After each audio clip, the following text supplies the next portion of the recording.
राज्य उत्तराखंड में आज से फिर मौसम का मिजाज बदलने जा रहा है। राज्य मौसम विज्ञान केंद्र के मुताबिक पश्चिमी विक्षोभ सक्रिय होने के चलते आज 28 जनवरी से मौसम में बदलाव होगा और उत्तरकाशी, चमोली, पिथौरागढ़ जिले के ऊंचाई वाले इलाकों में हल्की बारिश और बर्फबारी की संभावना है। राज्य के शेष इलाकों में मौसम शुष्क रहेगा। वहीं उधमसिंह नगर, हरिद्वार समेत मैदानी इलाकों में घना कोहरा छाए रहने की संभावना है। 29 और 30 जनवरी को राज्य के अधिकांश हिस्सों में बारिश की संभावना है। वहीं 2200 मीटर या उससे अधिक ऊंचाई पर बर्फबारी हो सकती है। 31 जनवरी को पहाड़ों में बारिश और बर्फबारी जारी रहेगी।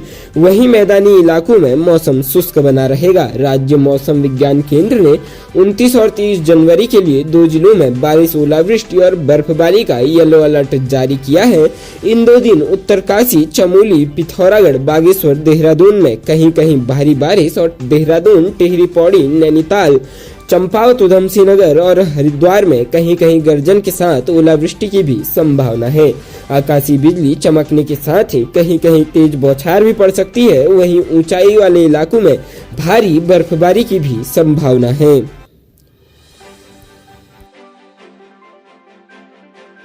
अगर आपको इन दिनों बैंकिंग संबंधी काम पड़ने वाले हैं तो यह खबर खास तौर पर आपके लिए है।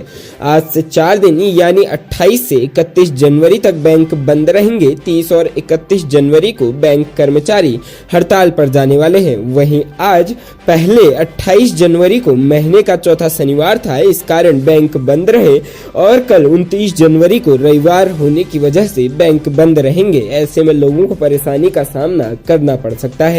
हालांकि इस दौरान इंटरनेट बैंकिंग की सुविधा जारी रहेगी। इससे लोगों को पैसे का लेन देन करने में सुविधा रहेगी। इस दौरान एटीएम सुविधा प्रभावित हो सकती है। जानकारी के अनुसार United forum of bank unions ने यूएफबीयू के साथ जुड़ी एसोसिएशन हड़ताल का नोटिस जारी किया है। बैंक कर्मचारियों ने अपनी मांग मनवाने के लिए 30 और 31 जनवरी 2023 को राष्ट्रव्यापी बैंक हड़ताल पर जाने की घोषणा की है। बैंक कर्मचारियों के संगठन AIBEA के अनुसार बैंक कर्मचारियों की 5 मांगे हैं। पहली, बैंकिंग वर्किंग कल्चर में सुधार, बैंकिंग पेंशन को अपडेट किया जाए, राष्ट्रीय पेंशन प्रणाली को खत्म किया जाए, वेतन को रिवाइज किया जाए और सभी काडर में भर्तियां की जाए। संपूर्ण उत्तराखंड ही नहीं बल्कि विश्व भर का कल्याण करने वाली सिद्धपीठ मां हरियाली देवी की मूर्ति को आज नए मंदिर में शिफ्ट कर दिया गया। वैदिक मंत्रोच्चार, पूजा अर्चना के बाद मां को नवनिर्मित मंदिर में विराजमान किया गया। इस मौके पर कैबिनेट मंत्री डॉक्टर धन सिंह रावत व विधायक विनोद कंडारी मौजूद थे। सिद्धपीठ धारी देवी की मूर्ति को आज नए मंदिर में शिफ्ट कर दिया गया है। सिद्धू की आस्था और 4 धाम यात्रा की रक्षक माने जाने वाली सिद्धपीठ धारी देवी 10 साल बाद अपने मूल स्थान के ठीक ऊपर विराजमान हुई है। लंबे समय से मां धारी देवी की पूजा अर्चना नए मंदिर के समीप ही की जा रही थी, जहां मां स्वयं विराजमान थी। बीते 4 दिनों से सतचंडी यज्ञ और विशेष पूजा अर्चना के बाद शनिवार सुबह मां को नए मंदिर में विराजमान किया गया। ब्राह्मण आचार्य एवं स्थानीय पुजारियों के वेद मंत्रों के साथ मां को नवनिर्मित मंदिर के दिव्य स्थान पर विराजमान किया गया। इस पुण्य अवसर पर करीब 20 कुंतल फूलों से मंदिर को भव्य तरीके से सजाया गया। इस मौके पर बड़ी संख्या में दूर दराज से भक्तों मां दर्शनों को पहुंचे।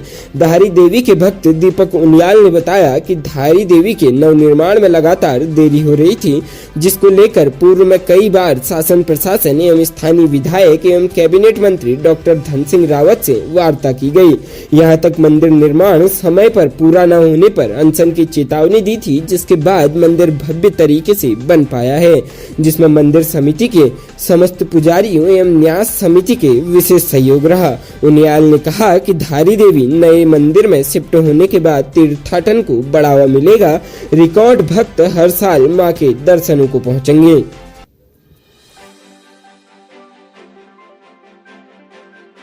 राशन कार्ड लाभार्थियों के लिए बड़ी खुशखबरी है। अगर आप भी फ्री राशन वाली स्कीम का फायदा लेते हैं तो अब सरकार आपके लिए एक और खास प्लान बना रही है, जिसके तहत फ्री गेहूं चावल के अलावा और भी सामान आपको मुफ्त में देने का प्लान तैयार किया जा रहा है। साथ ही अन्य सामान भी आपको बहुत कम कीमत पर मिल सकता है। प्राप्त जानकारी के अनुसार केंद्र सरकार के साथ ही राज्य सरकार की तरफ से भी कई तरह की सुविधाएं दी जाती है। इसी कड़ी में राज्य सरकार 23 लाख परिवारों को फ्री राशन के अलावा चीनी और नमक कम कीमतों पर देने की योजना बना रही है। विभाग ने इस योजना के लिए बजट प्रस्ताव भी तैयार कर लिया है। इसे कैबिनेट में पेश किया जाएगा। इस योजना को लागू करने के बाद से राज्य पर लगभग 65 लाख करोड़ रुपए का अतिरिक्त खर्च उठाना पड़ेगा। चीनी पर 10 रुपए प्रति किलो सब्सिडी देने का भी सुझाव दिया गया है। इसको बढ़ाकर 15 रुपए तक किया जा सकता है। इसके साथ ही राज्य सरकार ने जानकारी देते हुए बताया है कि जो भी कार्ड धारक पिछले 6 महीने से अपने कार्ड पर राशन नहीं ले रहे हैं, उन सभी के कार्ड को रद्द किया जा सकता है। उत्तराखंड निवासी एक युवती के साथ झूठे प्यार के नाम पर एक विधर्मी युवक ने वह सब किया जिसकी कोई भी धर्म इजाजत नहीं देता। आरोपी ने जैसे किसी धर्म विदेश से युवती से पहले स्वयं शादी का झांसा देकर दुष्कर्म किया, फिर धोखे से प्रतिबंधित मांस खिलाया, उसका गर्भपात कराया, उसकी अश्लील वीडियो बनाई और इसे वायरल करने की धमकी देकर उस पर धर्म परिवर्तन करने का दबाव भी बनाया। यही नहीं, उससे देह व्यापार भी कराया गया। पुलिस से प्राप्त जानकारी के अनुसार उत्तराखंड के जिला उधम सिंह नगर की रहने वाली युवती ने बताया कि वह काम के सिलसिले में बरेली आती थी। इसी दौरान भोजीपुरा के पचदौरा डोहरिया गांव निवासी जमील से उसकी जान पहचान हो गई। एक दिन जमील उसे बातों में फंसाकर भोजीपुरा लेकिन गया और कोल्ड ड्रिंक में नशीला पदार्थ पिलाकर उससे दुष्कर्म किया। विरोध करने पर शादी का झांसा दिया, गर्भवती हुई तो दवा देकर गर्भपात करा दिया। युवती का आरोप है कि आरोपी ने अपने दोस्तों से भी उससे दुष्कर्म करवाया। आरोपी उसे अपने दोस्तों से पत्नी बताकर मिलवाता था। बाद में वह उसके साथ देह व्यापार भी कराने लगा। यह भी आरोप लगाया कि आरोपी ने उसे धोखे से प्रतिबंधित मांस खिलाया, उसकी अश्लील वीडियो बनाई और इसे वायरल करने की धमकी देकर उस पर धर्म परिवर्तन करने का दबाव भी बनाया। पीड़िता की शिकायत पर बरेली की भोजीपुरा पुलिस ने रिपोर्ट दर्ज कर आरोपी को गिरफ्तार कर जेल भेज दिया है।